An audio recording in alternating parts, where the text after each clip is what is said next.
bienvenue dans l'été des jongleuses. Je suis Ruth Manou, coach de vie certifiée.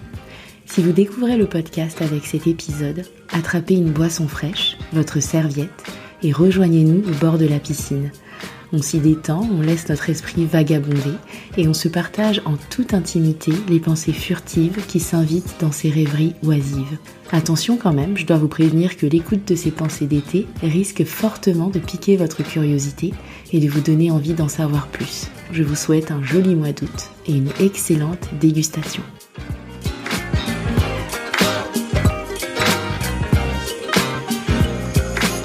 Hello mes jongleuses, j'espère que vous allez bien. Pour la pensée à grignoter d'aujourd'hui, j'ai envie de vous parler d'une série que j'ai adorée et de vous partager comment vous pouvez utiliser ces enseignements pour changer votre perception de vous-même et rendre votre vie intérieure plus riche encore. Il s'agit de la série de science-fiction Sense8 qui est diffusée sur Netflix depuis quelques années maintenant. C'est une série qui explore l'histoire de 8 personnages appelés des sensitifs, vivant aux 4 coins du monde et qui se retrouvent brutalement connectés sur les plans mentaux, intellectuels et sensoriels. Dès que l'une ou l'autre de ces personnes se retrouve face à un défi, une difficulté ou un danger, une autre personne du groupe qui a les capacités ou les compétences nécessaires arrive et l'aide à résoudre le problème, soit physiquement, sensoriellement en prenant sa place, soit en partageant une expérience qu'il ou elle a vécue et qui apporte l'éclairage dont avait besoin la personne en difficulté. Ce qui est intéressant, c'est que les personnages sont tous très différents. Il y a des hommes, des femmes, une célébrité, un gangster, une chef d'entreprise, un policier. Bref, ils ne pourraient pas être plus différents. Et pourtant, ils font tous partie du même système. La série est vraiment très jolie et j'ai pris beaucoup de plaisir à la voir. 2 fois. Oui, il m'arrive de voir des séries ou des épisodes plusieurs fois.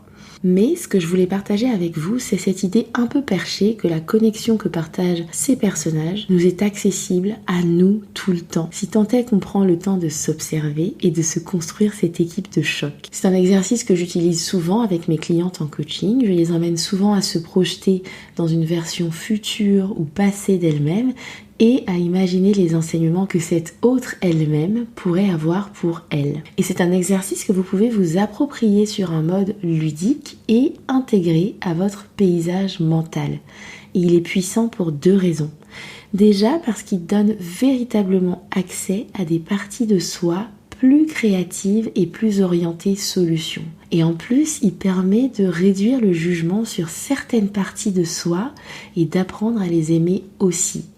Par exemple, dans mon équipe de sensitives, j'ai ma Cléopâtre et ma Dora Milaje, dont je vous ai parlé dans l'épisode 1 de la nouvelle version du podcast. J'ai aussi une version de moi que j'appelle l'auditrice impitoyable, qui fait son apparition pendant mon syndrome prémenstruel et qui vaut mieux ne pas énerver.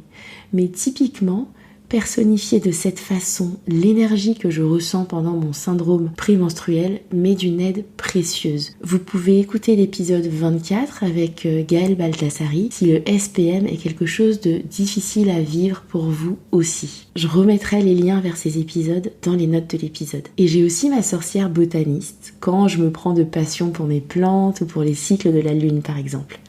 Bref, l'idée n'est pas de vous décrire tous les membres de mon équipe de choc, mais de vous inviter à jouer avec cette idée et à vous l'approprier. Amusez-vous bien et si vous avez envie de me parler des membres de votre équipe de choc, je suis toujours disponible par mail ou par message sur Instagram.